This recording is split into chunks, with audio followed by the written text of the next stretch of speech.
Me llamó la atención ver esta semana que un filósofo griego llamado Epicuro dijo lo siguiente: no arruines lo que tienes deseando lo que no tienes.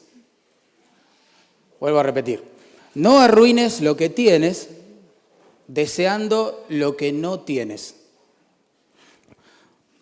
Un proverbio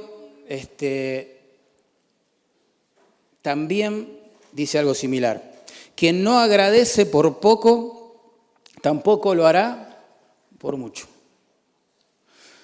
Estas cosas que he mencionado son el producto de la meditación de personas que no conocen al Señor, que no aman a Dios, que no tienen la gloria de Dios como meta para su vida. Sin embargo, se han dado cuenta que por naturaleza somos quejosos y vivimos insatisfechos. Y es triste asumirlo, pero es así. Las personas pensamos que siempre nos falta algo para tener una vida plena, ¿no? Algo para estar completos. Pensamos generalmente cosas como estas: si tan solo tuviera un poco más de dinero, o un mejor empleo, o una casa quizás más espaciosa, o ropa más fina, o unas vacaciones unos días más largas, unos centímetros más de altura o unos centímetros menos de altura, un poco más de pelo, un poco menos, o de otra forma, o de otro color, otra familia, otro cónyuge, otro jefe, otra iglesia, otras capacidades, una salud más robusta, menos problemas, menos obligaciones, menos impuestos, bueno, etc. Entienden lo que quiero decir, ¿no?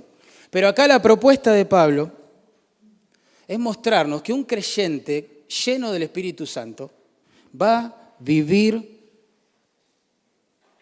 en gratitud hacia Dios. Va a ser una persona agradecida con Dios. Recuerden que gramaticalmente esto está construido de esta forma. En el versículo 18, ¿se acuerdan? Teníamos dos mandamientos, uno negativo, otro positivo. El negativo es: no os embriaguéis con vino. El positivo es: antes bien, la idea es: déjense llenar por el Espíritu Santo. Y después tenemos 5 participios que dependen de esos mandamientos. El primero es, verso 19, hablando. El segundo es cantando. Noten, verso 19. El tercero es alabando. Y hoy vamos a ver el cuarto: dando siempre gracias. Dando siempre gracias. Los creyentes llenos del Espíritu Santo son agradecidos para con Dios. Oremos y que el Señor se glorifique ahora. Padre, gracias por tu palabra. Bendícela. Sabes que en nuestra naturaleza caída somos quejosos, somos celosos. En los corazones luchamos con la envidia quizás. Somos ingratos. Olvidamos con rapidez los beneficios espirituales que nos has dado en Cristo. Y te rogamos que hoy uses tu palabra para añadir luz a nuestra vida y que podamos discernir nuestros propios corazones. Señor, si hay pecado en nuestras vidas, por favor, con tu palabra, ayúdanos a restaurar. Bendice tu palabra, Señor. Confiamos en ti en este momento. En el nombre de Jesús, amén. Y amén. Bueno, vamos a ver entonces que el Espíritu Santo produce gratitud para con Dios. Leemos del 18 al 20.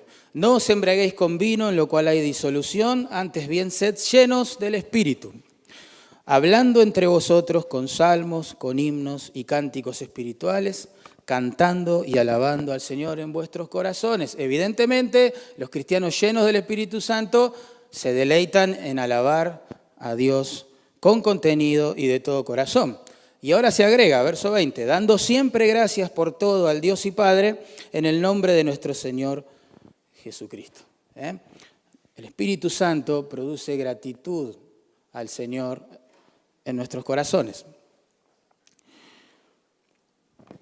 A ver, es importante entender qué se nos manda a hacer. ¿Cuál es la idea aquí? Se nos manda a ser controlados por el Espíritu Santo. Ya hemos hablado de eso el domingo pasado.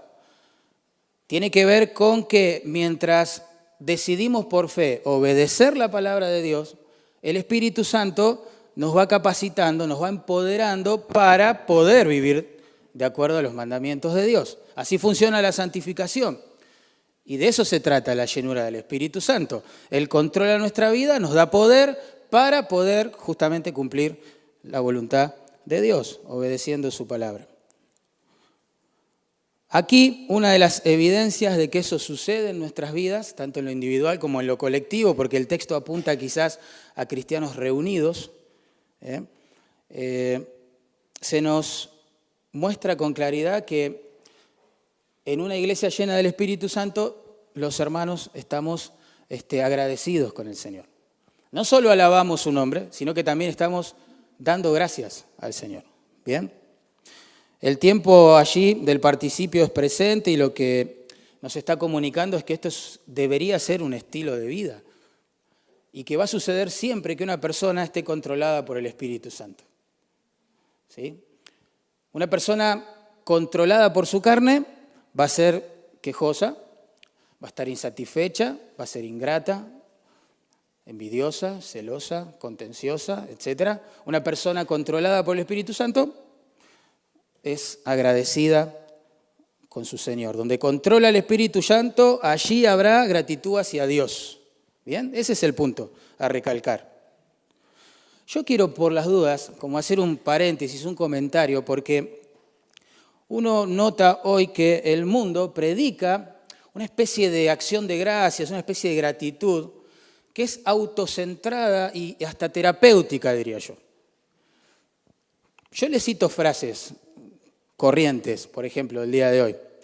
Una escritora estadounidense dijo lo siguiente: la gratitud da sentido a nuestro pasado, trae la paz en el día de hoy y crea una visión hacia el mañana. Un doctor en psicología clínica dijo: la gratitud nos libera de la prisión de la autopreocupación. Son frases bonitas, pero están centradas en la persona y no en Dios. ¿Se dieron cuenta?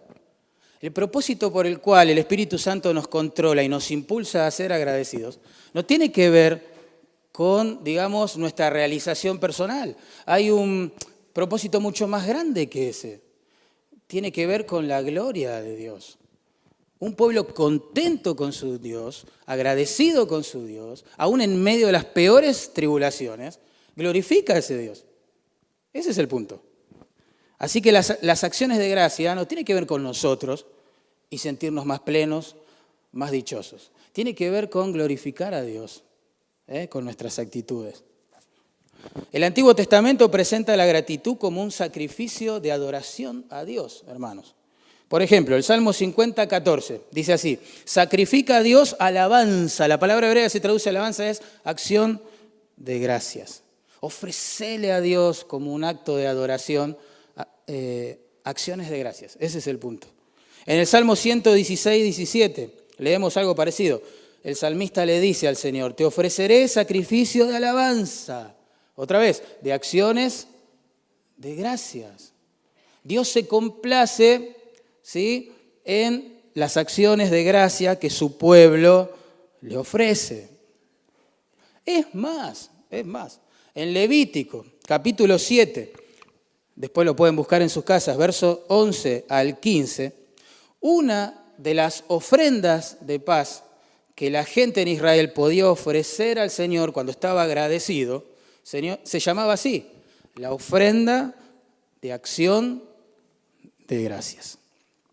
En ella se combinaba una ofrenda vegetal, simbólicamente representando lo siguiente: estoy tan agradecido, Dios, por tu provisión. Y una ofrenda animal, Había derramamiento de sangre también.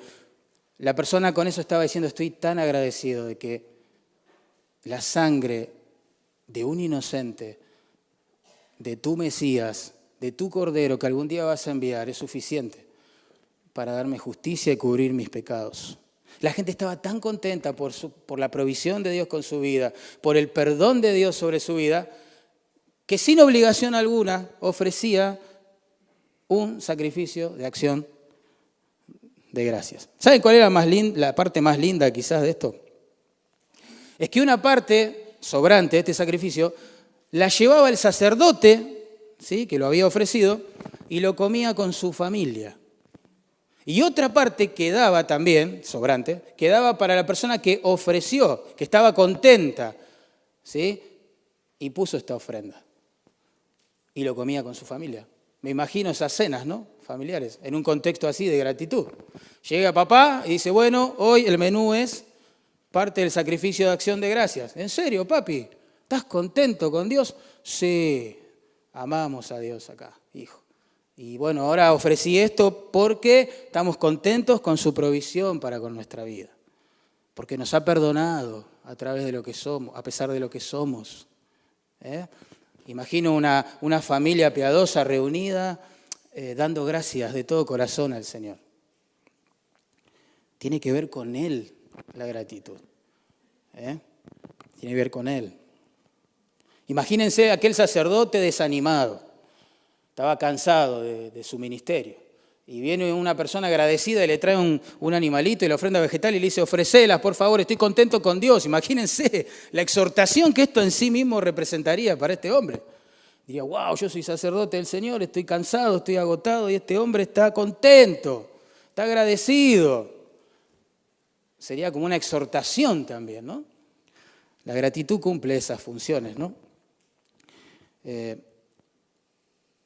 Pero la razón principal, para mí tiene que quedar muy claro esto, por la cual damos gracias, no es terapéutica, es teológica. Es teológica. Se trata de Dios, no de nosotros. ¿Bien? Dios acepta el sacrificio de acción de gracias como un dulce perfume de adoración grato para Él que su pueblo redimido ofrece. A manera de contraste, podemos decir también que la ingratitud y la queja son ofrendas también, que inconscientemente también las presentamos delante de Dios, pero no son de olor grato, claramente, para su nombre, ¿no? Lo lindo de esto, ¿saben qué es? Que cuando Dios se lleva la gloria por algo que hacemos, Él nos llena de gozo. Entonces, aunque las acciones de gracias tienen el propósito de glorificarlo a Él, nos llenan de gozo a nosotros también. No hay nada más precioso que vivir satisfecho en Cristo, agradecido con el Señor. De hecho, Pablo, aunque está preso al momento de escribir esta carta, la inicia con una acción de gracias. Dice, bendito, bendito el Dios que me ha bendecido en Cristo, con toda bendición espiritual. ¿Sí? Y está preso, pero eso glorifica a Dios. Las acciones de gracias glorifican a Dios. ¿Cuándo deberíamos, según este texto, dar gracias? Vamos a leer allí. Verso 20. Dando, ¿qué dice ahí la Biblia? Siempre. Siempre. Gracias por todo al Dios y Padre. Otra vez. Siempre. Siempre. El tiempo presente, dijimos hoy del participio, está enfatizando lo mismo. La gratitud debería ser una actitud constante en la vida de la iglesia. ¿Bien? Los cristianos podemos dar gracias a Dios antes, durante y después de los eventos y las circunstancias que tenemos que enfrentar. Por ejemplo, el rey Josafat, ustedes recordarán, ofreció acciones de gracias a Dios antes de saber cómo le iba a ir en batalla. Qué interesante eso. Por ejemplo, el pueblo de Israel con Moisés cantó, alabó a Dios, ofreció acciones de gracias después de haber cruzado el Mar Rojo. Bueno, Pablo y Silas cantaron y ofrecieron acciones de gracias a Dios en medio de la prueba oscura, en esa prisión allí en Filipos. Así que en la Biblia vemos cristianos que están adorando a Dios antes de saber cómo les va a ir, que están adorando a Dios después de haber pasado la situación y que están adorando a Dios en medio de ella, aunque sea triste y oscura. Eso no es natural. No nace con nosotros. No traemos esa actitud desde la cuna porque no nacemos siendo hijos de Dios. Nacemos en pecado, ¿sí? No es algo normal para nosotros. Estar contentos, satisfechos en un Dios soberano que a veces permite que el dolor, la tragedia, la enfermedad, la cárcel en el caso de Pablo, la derrota, golpee las puertas de nuestras vidas. Los creyentes damos gracias siempre a Dios cuando somos controlados por el Espíritu Santo. ¿Por qué? Porque confiamos en su soberanía.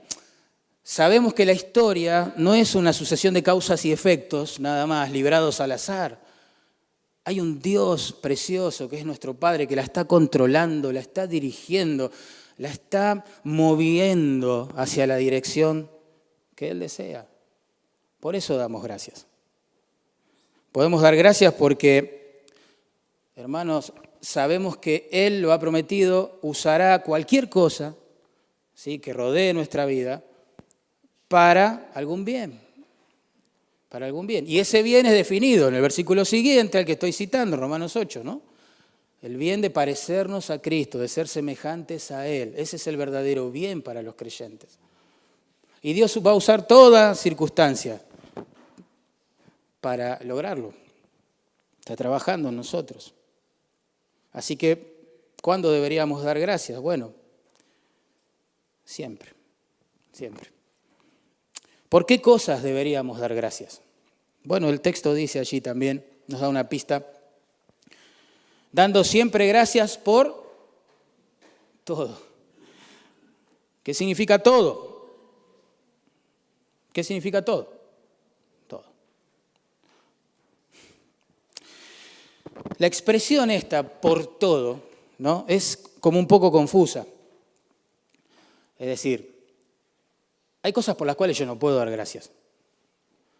Yo no puedo dar gracias por el pecado. Yo no puedo dar gracias por la injusticia, por la maldad,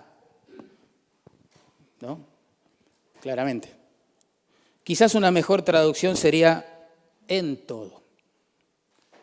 En todo. Porque la preposición se puede traducir de las dos formas. Es decir, que en cualquier circunstancia yo voy a encontrar argumentos para dar gracias al Señor, sea cual sea la circunstancia. Ese es el punto. Y Pablo, insisto, predicaba con el ejemplo estas cosas. Nunca olviden, nunca pierdan de vista que al momento de escribir estas palabras está preso. ¿Sí? Y no solo que agradece al Señor las bendiciones que tiene en Cristo, sino que nos anima a nosotros a ser llenos del Espíritu Santo y ser agradecidos con el Señor. En todo. Yo no puedo dar gracias a Dios por el pecado. Pero cuando peque y coseche las consecuencias de lo que hice y me vuelva a Dios arrepentido, podré dar gracias porque en Cristo hay perdón. Podré dar gracias porque el sacrificio que Él anda buscando de mí es un espíritu quebrantado. Podré dar gracias porque Cristo murió en mi lugar justamente por eso. Cuando el pecado de otros me afecten, yo no voy a dar gracias por el pecado de los demás. Dios abomina el pecado, yo no puedo dar gracias por eso. Pero puedo dar gracias a Dios porque Él va a estar ministrando mi alma, mi corazón en ese momento.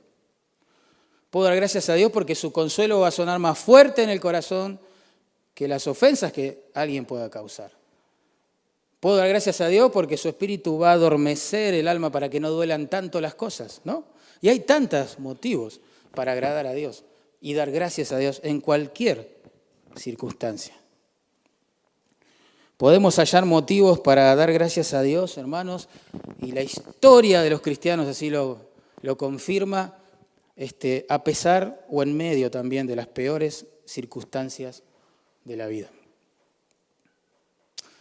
Es por esto que cuando el Espíritu Santo controla a un creyente obediente, ese creyente quizás puede estar a punto de morir por su fe y en su corazón está dando gracias a Dios, anticipando la gloria que le espera. Es asombroso eso, pero así sucede, así sucede. El Espíritu Santo produce acciones de gracias a Dios, para la gloria de Dios, aun cuando el creyente de verdad está a punto de morir. Y todos hemos sido testigos de esto, ¿no? De alguna forma u otra. Todos hemos visto hermanos piadosos partir. Y la mayoría de ellos, ¿no? No con quejas en su alma, sino con gratitud, anticipando esa vida preciosa ya sin pecado en presencia de Dios en la gloria. El pastor presbiteriano Matthew Henry, luego de haber sido robado en la calle, escribió estas palabras en su diario. Un biógrafo las tomó y, bueno, hoy nos enteramos de eso. Dice así: debo dar gracias a Dios en primer lugar porque nunca antes fui robado. En segundo lugar, porque aunque me quitaron mi dinero, no me quitaron la vida. Porque aunque me robaron todo, no era mucho. Y finalmente, porque he sido robado, escuchen esto, porque he sido robado, hecho que muestra que por la gracia de Dios no soy ladrón todavía. Precioso, precioso. Así que, bueno, seguimos haciéndole preguntas al texto. ¿A quién le damos gracias, los creyentes, cuando el Espíritu Santo nos controla? Dice allí, dando siempre gracias por todo. ¿A quién? Al Dios y Padre, en el nombre de nuestro Señor Jesucristo. Damos gracias a Dios Padre, los creyentes, porque, según leemos en Santiago 1:18, toda buena dádiva y todo don perfecto desciende de lo alto, del Padre de las luces, en el cual no hay mudanza ni sombra de variación. El punto del texto es que todo don o bendición espiritual que viene desde los cielos tiene su origen en Dios. Ese es el punto. Como dijo Einstein, hay dos formas de vivir, nada más. Una pensando que nada es un milagro y la otra creyendo que todo lo es. Sabiduría, ¿no? Uno puede pensar que le va bien, bueno, esto es fruto de su trabajo, de su sabiduría, de su fortaleza, de su capacitación y punto. Entonces se pregunta, dar gracias a Dios, ¿por qué? A mí nadie me regaló nada, todo lo que tengo es producto del sudor de mi frente. Y a la luz de lo que enseña la Escritura, podríamos responder a esa persona, sí, pero Dios es el que te da vida para que puedas trabajar.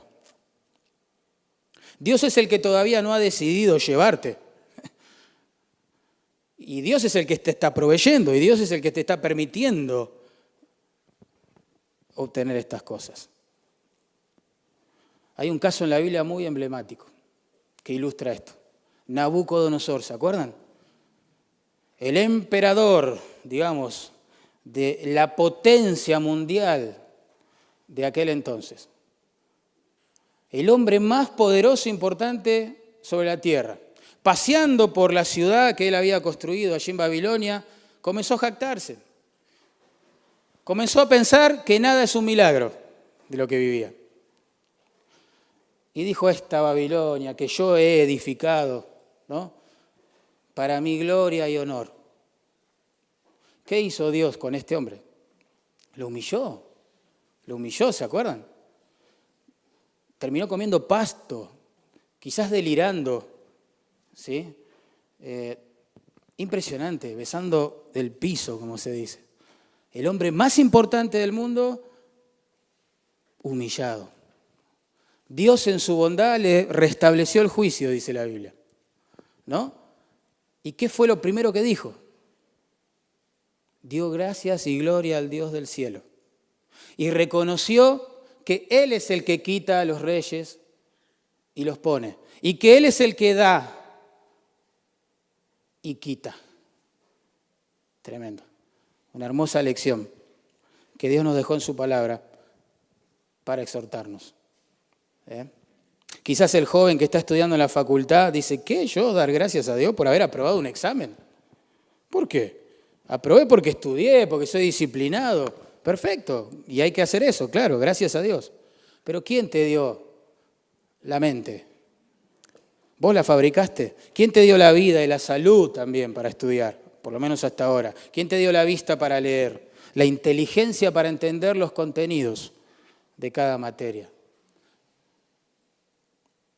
¿Quién te provee el dinero quizás para la cuota o para los apuntes, para viajar?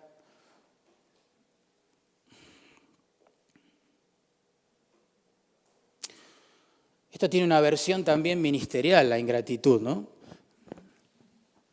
Uno se pregunta, un pastor que quizás ha asistido a conferencias donde se le enseña a ser exitoso y usar la última técnica de moda para provocar, no sé, grandes cosas y atraer multitudes y le preguntan, ¿cuál es tu secreto? Y él en vez de responder, bueno, la soberanía de Dios hizo todo esto, yo no entiendo qué está pasando. En respuesta a su palabra, la oración, ¿qué dice? Todo esto pasa porque utilicé tal método, hice tal cosa, ¿sí? Seguí estos 3 pasitos, 4. Tremendo. Tremenda ingratitud al único que puede producir fruto. Uno puede plantar, otro puede regar, pero solo Dios puede dar el crecimiento. Así que solo hay 2 formas de vivir, es cierto. Una es pensando que nada es un milagro, todo es causa y efecto, y otra pensando que todo en realidad lo es. A personas que pensaban que tenían la vaca atada y el futuro comprado, y por su habilidad más que nada para hacer negocios, Santiago les dice, no es así, no es así. Miren, Santiago capítulo 4, perdón. Vamos ahora, verso 13, los que decís, hoy y mañana iremos a tal ciudad y estaremos allá un año y traficaremos y ganaremos, cuando no sabéis lo que será mañana. Tremendo. Uno puede planear ir a esa ciudad, traficar y ganar, pero no sabe si va a vivir para contarlo. Eso es lo que está diciendo Dios. En un punto, somos tan dependientes de Dios. ¿Qué es vuestra vida? Pregunta Santiago. Ciertamente es neblina que se aparece por un poco de tiempo y luego se desvanece.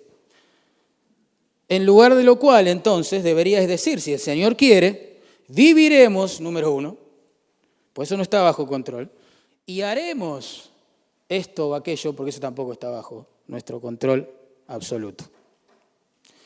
Pero ahora os jactáis en vuestras soberbias. La ingratitud es hermana gemela de la soberbia, del sentido de suficiencia, autosuficiencia, de la no necesidad de dependencia, de la falta de discernimiento bíblico, de entender que todo lo que somos y todo lo que tenemos viene de Dios y debe ser devuelto para su gloria. Tremendo. Bueno, por eso le damos gracias a Dios. ¿En nombre de quién damos gracias? A ver, Efesios 5, allí, verso 20 otra vez. En el nombre, responde el texto, de nuestro Señor Jesucristo. ¿Por qué? ¿Por qué? Hermanos, porque sin Cristo no podríamos dar gracias a Dios, porque no podríamos tener relación con Dios. Sería imposible que pecadores como nosotros aspiraran a compartir la gloria con un Dios 3 veces santo, como es Él.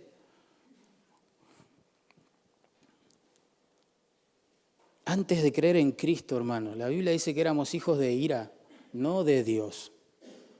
Nadie nace siendo hijo de Dios. Nadie nace salvado.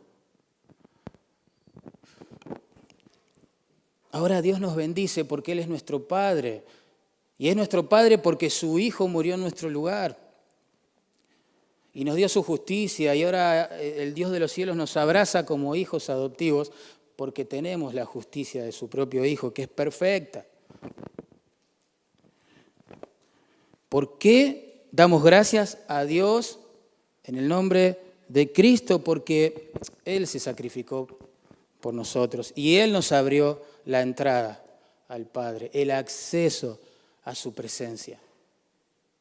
Podemos entrar en la presencia de Dios en cualquier momento, vivimos en su presencia gracias a Cristo. Y lo sorprendente es que no somos consumidos, somos amados.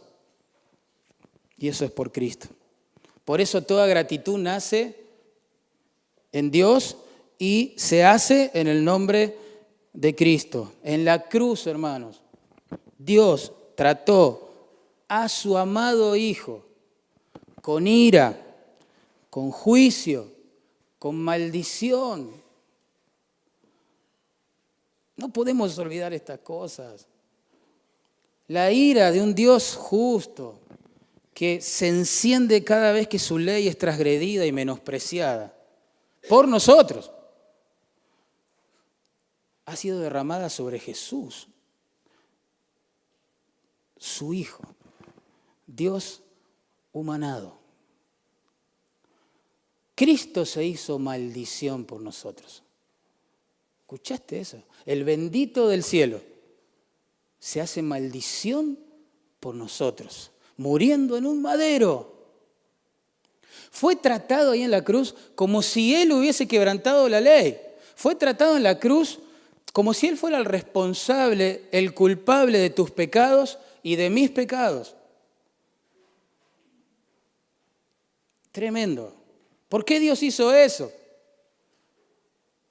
Porque en su cuerpo y sobre el madero se estaba castigando tu pecado y el mío. La justicia de Dios se estaba saldando. ¿Sí? Pero en Cristo, el justo muere por los injustos. ¿Sí? Y nos da su justicia y nos abre la puerta al Padre. ¿Cómo no vamos a dar gracias en el nombre del Señor?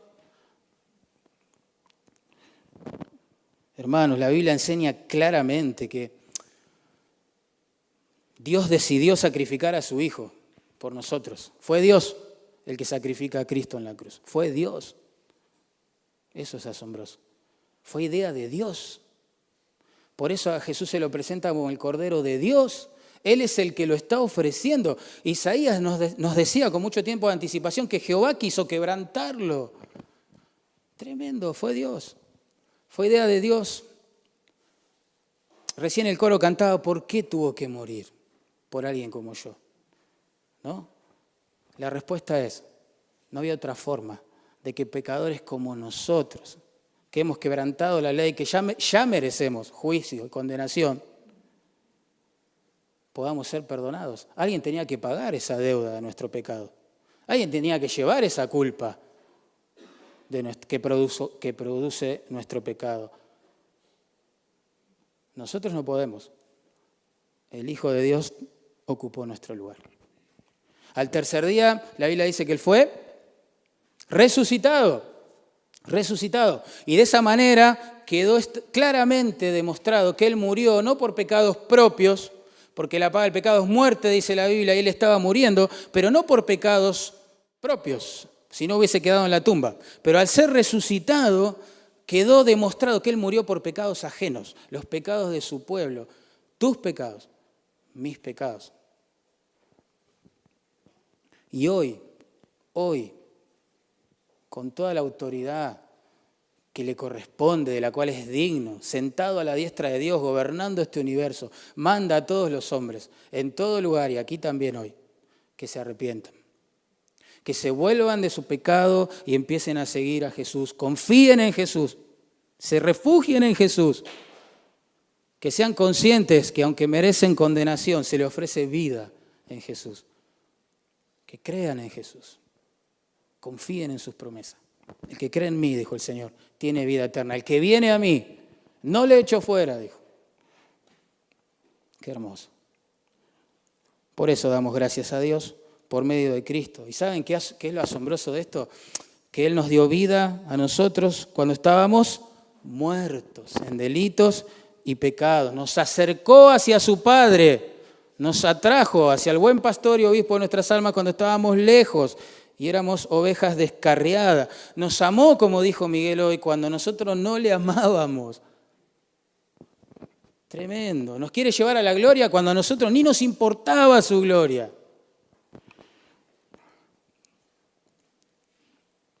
Nos buscó, hermano, cuando nosotros no le buscábamos. Nos reconcilió con el Padre cuando éramos sus enemigos por nuestra forma de vivir y de pecar y de deleitarnos en el pecado. Ha sido bueno para con nosotros, los malvados. Ha buscado a los extraviados. Nos dio conocimiento del Evangelio cuando éramos 100% ignorantes de Dios. Y no podíamos ver a Cristo. Nos mostró a su Hijo cuando nuestros ojos estaban entenebrecidos.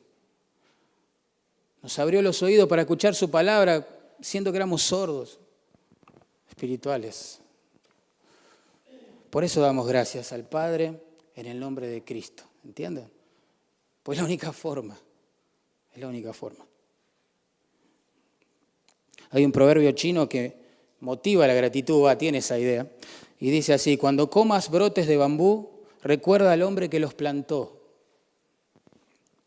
La versión bíblica sería: cuando te veas perdonado, amado, adoptado, justificado, recordá a aquel que murió en la cruz, para que eso sea posible.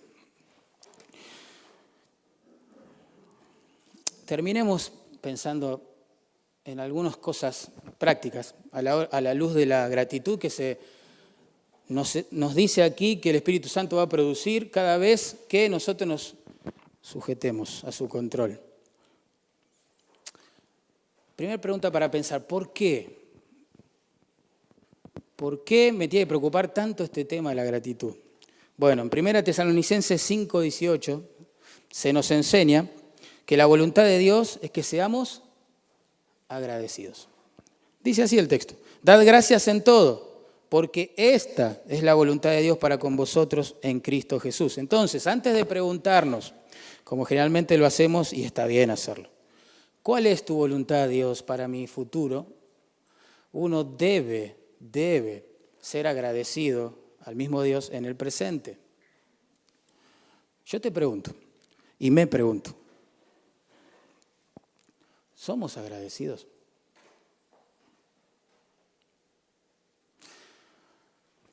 ¿Realmente podemos decir con conciencia limpia que estamos satisfechos en nuestra relación con Cristo? Que estando en comunión con Él, estamos en un estado bienaventurado, digo yo. Podemos decir que a pesar de lo que nos falta, a pesar de las pruebas quizás que estemos viviendo, angustias, etcétera, siempre encontramos en Cristo motivos para agradecer. Con nuestra actitud de gratitud o de queja, ¿estamos realmente glorificando a Dios? ¿Le estamos mostrando al mundo que Él es bueno para con su pueblo y que es soberano, sabio y que va realmente a usar todas las cosas que nos pasan para el bien de formar a Cristo en nosotros? Estamos demostrando con las actitudes tanto conversacionales como digitales que Dios está al control de todas las cosas en nuestra vida y que nosotros como creyentes descansamos en eso y no nos enredamos en una maraña de quejas y locuras como se vive hoy. la voluntad de Dios para nuestra vida, está clarísimo, es que seamos agradecidos. ¿Qué otra cosa puede brotar del corazón de un creyente a la luz del Evangelio? Todo lo que tenemos es gracia. Partimos de cero mérito y de ahí para arriba todo lo que Dios nos da, sus tratos para con nosotros, todo lo que nos ha dado en Cristo, todo es gracia, todo es motivo de deleite y gratitud. Por eso, en segundo lugar, ¿qué deberíamos hacer con esta enseñanza bíblica de la gratitud? Creo que la respuesta está en Hebreos 12:28. Dice allí la palabra de Dios. Así que, recibiendo nosotros un reino inconmovible, tengamos gratitud. Acá viene la parte práctica. Y mediante ella sirvamos a Dios, agradándole con temor y reverencia. Ese es el aspecto práctico de la gratitud, de la enseñanza bíblica sobre las acciones de gracias. A la luz de que merecemos una condenación eterna, pero se nos da un reino inconmovible, como dice ahí, deberíamos estar agradecidos, no sé. Y tan agradecidos, que ese sentido de gratitud no queda guardado en el corazón nada más, sino que se traduce en una vida de servicio, en una vida de obediencia, en una vida de santidad, en una vida de temor al Señor. En una vida cristiana en serio.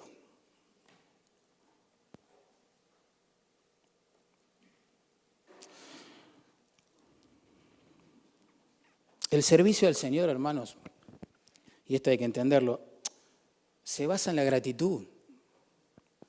Los cristianos no respondemos a retos, disciplinas, malos tratos.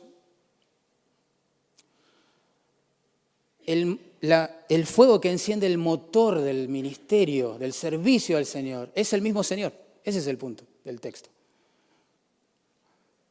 Y quiero decirles que las palabras que acabo de leer de la carta de Hebreos fueron escritas para personas que estaban sufriendo persecución. No la estaban pasando bien. No es que estaban de vacaciones, disfrutando de lujos y deleites. Ellos estaban padeciendo persecución, siendo forzados a negar su fe, su amor a Jesucristo. Y sin embargo, son exhortados a mostrar gratitud. Claro, porque la gratitud tiene que ver con lo que Dios nos ha dado en Cristo. Y eso nadie lo puede cambiar, nadie lo puede quitar. Nos pueden quitar la vida, decía Lutero, ¿sí? Pero no nos pueden quitar a Cristo.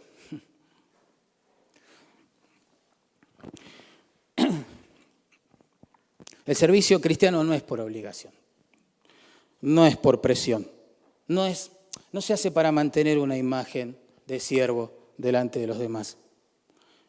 No se hace por costumbre, no debería hacerse por costumbre, claramente, ni por interés, no tiene nada que ver con nosotros, ni buscando una posición, prestigio, importancia.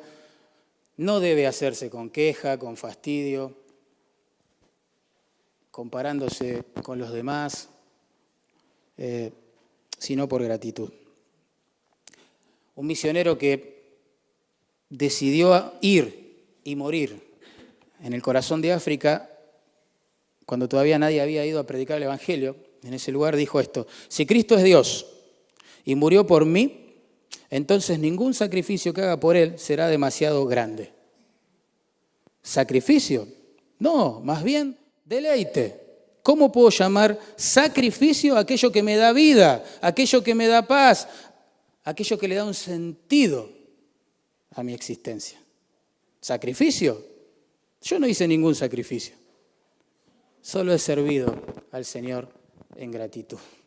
Qué grande. Pienso que la meta de la gratitud, y con esto termino, se puede percibir en Pablo. Y ahí sí, me gustaría que me acompañen. 1 Timoteo, capítulo 1, verso 12, y con esto terminamos. 1 Timoteo, capítulo 1, verso 12. Este es mi deseo para mi vida y para ustedes, hermanos. Espero que Dios nos dé gracias, su gracia, perdón, para vivir así. 1 Timoteo 1:12. Doy gracias al que me fortaleció, dice Pablo, a Cristo Jesús, nuestro Señor, porque me tuvo por fiel poniéndome en el ministerio. Hermosas palabras, ¿no? Pero cuánto más alumbran nuestro corazón, nuestra mente, cuando entendemos que las escribió después de haber experimentado muchísimas aflicciones en su vida de ministerio. Él da gracias a Cristo porque le permitió servirle, aunque ese servicio trajo a su vida calamidades,